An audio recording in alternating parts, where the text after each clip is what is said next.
नमस्कार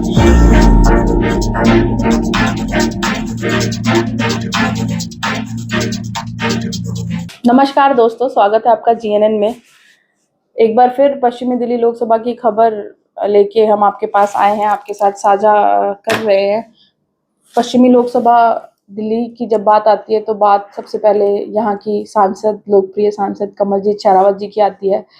कई बार तारीफ कर चुकी हूँ मैं उनकी कि कैसे एक साधारण सी कार्यकर्ता होते हुए एमपी तक का, सांसद बनने तक का उन्होंने सफर किया, मेयर बनी, फिर एमपी बनी, और बहुत अच्छा है, बहुत प्रेरणादायक है। पर अब बात आ जाती है जवाबदेही की, कामों की, कि एक ओहदे पर पहुंचने के बाद क्या एफिशिएंटली वो काम कर सकती हैं, क्या कितनी एफिशिएंटली चीज़ों को संभाल सकती हैं, अधिकारियों को कितनी अच्छी तरह वो जो है वो रेगुलेट कर सकती हैं। आज एक स्पेसिफिक टॉपिक लेके हम आपके पास आए हैं। एक तो अतिक्रमण का, दूसरा अवैध कंस्ट्रक्शन का हो रही इलाके में, अवैध कॉलोनियों का।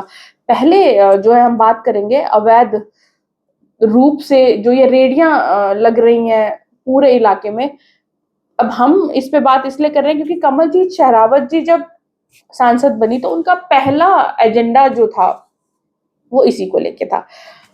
हम कुछ फेसबुक पोस्ट जो है उनकी, कमलजीत शेरावत जी की official page Kamaljeet Sherawat official से आपके साथ साझा करेंगे। स्क्रीन पे आप देख सकते हैं कि उत्तम नगर टर्मिनल पे खड़े होके उन्होंने अधिकारियों के साथ, डीसीपी ट्रैफिक, एसीपी इलाके के, डीसी, डीएम, डीसीपीज, मैं कह रही हूँ किस किस अधिकारी को उन्होंने वहां नहीं बुलाया, सबके साथ मीटिंगें की, मीटिंगों की दौर चले। मैं बता दूं, जो लोग भी पश्चिमी लोकसभा में रह रहे हैं, मैं आपको एक एरिया का जो है वो आइडिया देना चाहती हूँ कि आप अगर रजौरी गार्डन से नजफगढ़ की तरफ आ रहे हैं तो वो पूरा इलाका इधर तक का जो है वो पश्चिमी लोकसभा में आता है। और कमलजीत शेरावत जी जब शुरुआती दिनों में एमपी बनी तो उनका ध्यान जो था वो इस रोड को ट्रैफिक फ्री करने का था। और ट्रैफिक जो है इस रोड पे सिर्फ इसलिए लगता है क्योंकि दोनों तरफ रोडों पे फ्रूट सेलर्स, ऑमलेट बनाने वाले, अलग अलग तरीके के मार्केट वाले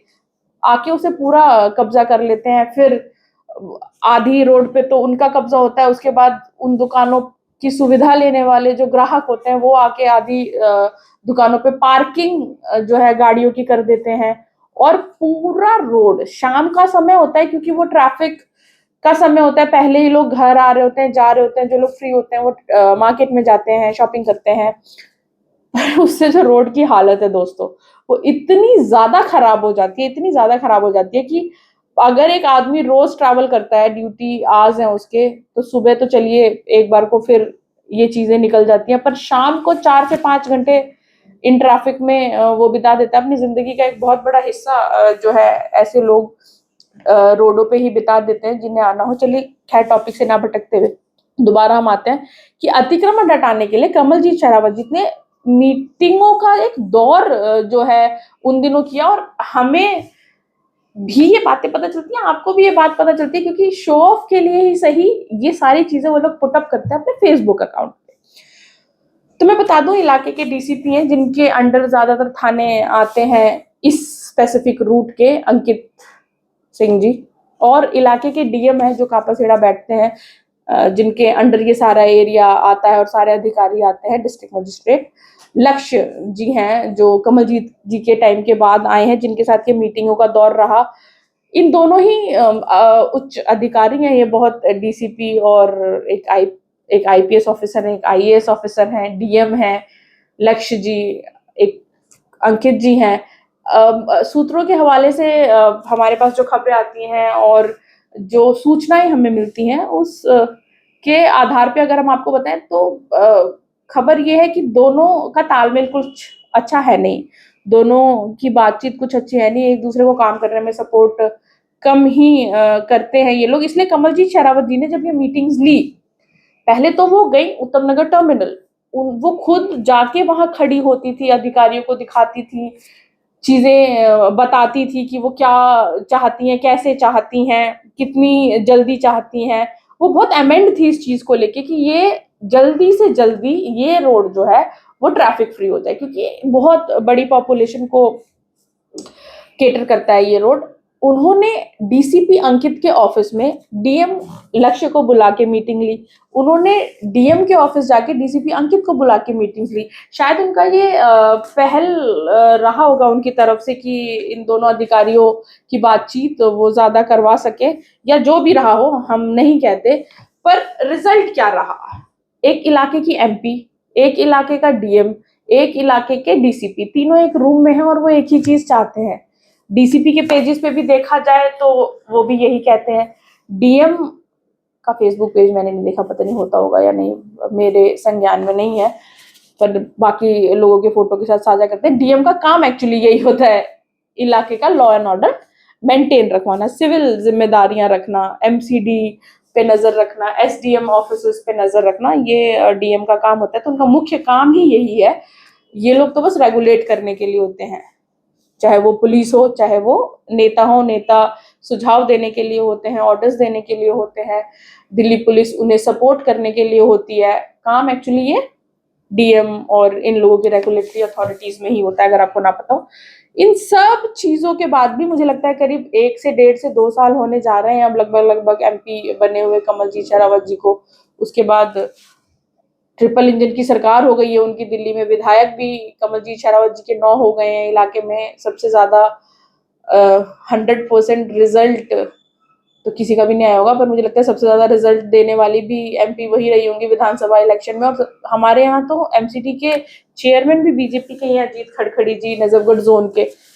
इन सब चीजों के बावजूद ये वीडियो हम आपके साथ साझा करना चाह रहे हैं। एक तो ये वीडियो है जो कमलजीत शेरावत जी के एक गली पहले, एक गली, एक रोड पहले आप कह लीजिए, एक नाला बहता है बीच में से उनके घर का रोड, और ये रोड कम से कम ये 50 रेडियां जो है आप देख सकते हैं खाने की लगी हुई हैं, अलग अलग कर देंगे। सेक्टर 11 की ही मार्केट है ये, जिसमें ये रेडी। अब सेक्टर 11 की मार्केट क्या, आप किसी भी मार्केट में चले जाइए, किसी भी मार्केट में चले जाइए, आप किसी मेट्रो की पार्किंग में चले जाइए, आप सेक्टर 14 की मेट्रो की पार्किंग देख लीजिए, इतने रेडी वाले हैं, इतने रेडी वाले हैं। आप सेक्टर प्रेसिडियम स्कूल के सामने देख लीजिए कितने रेडी वाले हैं। आप द्वारका की किसी भी मार्केट, मैं कह रही हूँ मुझे लगता है द्वारका से ज्यादा अतिक्रमण हाँ नजफगढ़ में है, उत्तम नगर में है, पर द्वारका भी कोई कम नहीं है।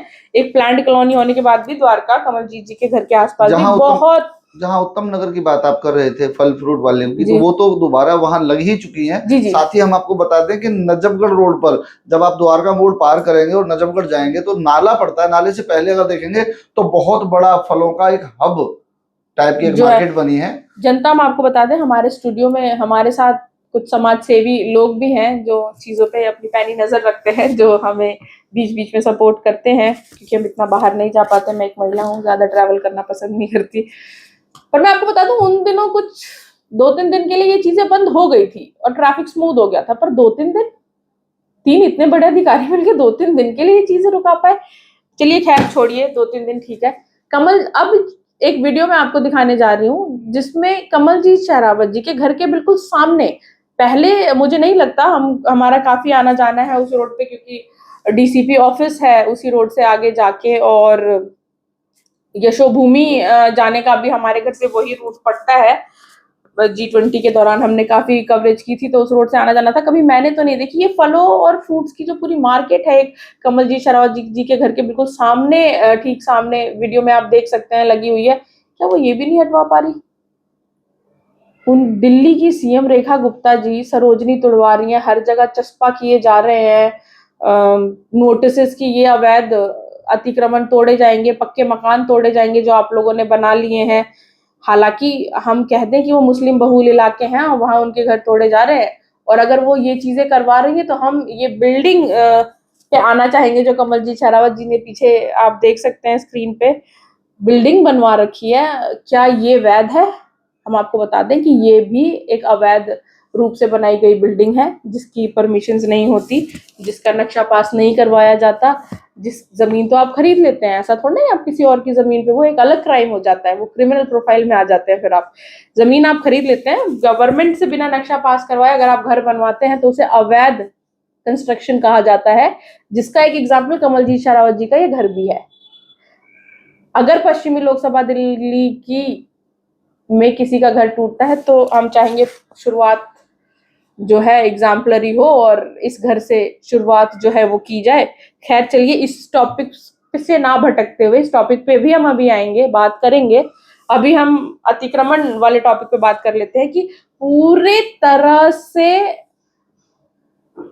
रोडों को छाप लिया गया है, मेट्रो स्टेशन की पार्किंग को कवर कर लिया गया है रेडी पटरी वालों ने। हाँ, इनका रोजगार है, हम समझ सकते हैं, पर आप समझिए दोस्तों, इर्रेगुलर जो भी चीज होती है वो हमेशा ही नुकसानदेह होती है। अब जैसे हम एक रजिस्टर्ड पत्रकार है, हमारा एक न्यूज़पेपर है, हम आरएनआई से रजिस्टर्ड है। आप बिना रजिस्ट्रेशन की चीजें करके कुछ भी बोल दें, वो नहीं चलता। हम एक जिम्मेदार पत्रकार है और हम आपको जब भी कुछ बोलेंगे दोस्तों, तो हमारे पास उसका पूरा सबूत होता है, उसके पूरे सूत्र होते हैं, और हम आपसे कभी कोई ऐसी गलत बात नहीं कहेंगे जिसका कोई सिर पैर, जिसका कोई वजूद ना हो। फिर से आता हूं इस टॉपिक पे, अतिक्रमण वाले टॉपिक पे। जो भी अवैध तरीके से लगाई गई ये रेडी पटरियां हैं, वो आपको वैध खाना कैसे खिला सकते हैं? फिर वो गंदा तेल यूज करते हैं अपना कॉस्ट कटिंग के लिए, क्योंकि उन्हें पुलिस को पैसा देना होता है, एमसीडी को पैसा देना होता है। क्योंकि एमपी इन्हें ऐसे रेगुलेट कर रही थी, तब भी मैंने कई बार सवाल किए थे हालांकि कि ये क्यों हो रहा है। लगातार रूप से हम कमलजीत शेरावत जी को, मैं और मेरा स्टाफ, मेरा सीनियर स्टाफ तक उन्हें उनके व्हाट्सएप पे लिखते हैं, कंप्लेंट्स लिखते हैं, इंटरव्यू के लिए टाइम मांगते हैं, जवाब उनकी तरफ से कुछ नहीं आता। देख जरूर लेती हैं वो, देखती हैं, फोन नहीं उठाती हमारे। ये एक और बड़ी प्रॉब्लम है दोस्तों। पत्रकार होने का मतलब ये नहीं है कि हम आपको नुकसान पहुंचाना चाह रहे हैं। अगर हम आपके खिलाफ जाके कोई खबर कर रहे हैं तो हम कोई इंडिया पाकिस्तान नहीं कर रहे हैं। हम जनता की परेशानियों से आपको अवगत करा रहे हैं और याद दिलाते रहते हैं। भूल जाते हैं ना, हम लोग भूल जाते हैं चीजें, तो हम बस, मीडिया है, याद दिलाती रहती है, ये हमारा काम है। हम कोई कमलजीत शेरावत के खिलाफ नहीं है।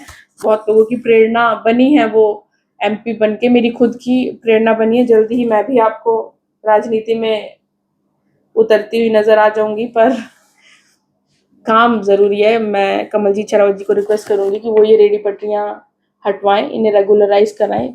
फूड एक ऐसा इम्पॉर्टेंट डिपार्टमेंट है दोस्तों।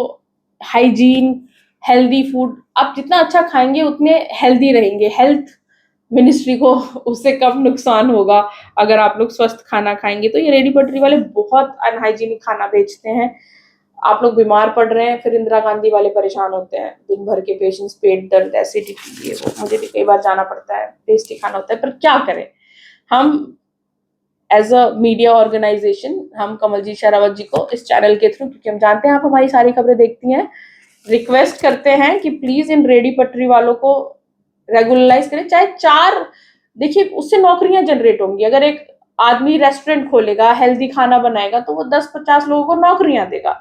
ऐसी छोटी छोटी इन्हें रोजगार नहीं कहते। देखिए, पकौड़ा बेचने को रोजगार नहीं कहते, हम नहीं मानते। प्लीज इस पे कुछ एक्शन होना बहुत जरूरी है। दूसरे टॉपिक पे आते हैं हम इसी के साथ दोस्तों। हमने लगातार रूप से आपको अपने चैनल के माध्यम से, कल हम आपसे जो हमारी दूसरा टॉपिक है, इस पे बात करेंगे अवैध कॉलोनियों के बारे में, जो सिमिलर है दोस्तों, सिमिलर है। थोड़ा थोड़ा मैं आपको बता दूं, एक ब्रीफ कर दूं, जो हमारे दर्शक इंटरेस्टेड हों वो हमारे साथ जुड़े रहेंगे। अगर मैं ब्रीफ कर दूं कि अवैध कॉलोनी में जो घर होते हैं, इन्हें बहुत परेशानियों का सामना झेलना पड़ता है। साथ ही कभी भी नोटिस चस्पा किए जा सकते हैं आपको कि आपका ये घर अब तोड़ा जाएगा क्योंकि अवैध है। आपने जो एमसीडी को पैसा दिया था पर लेंटर, वो भी कैंसिल।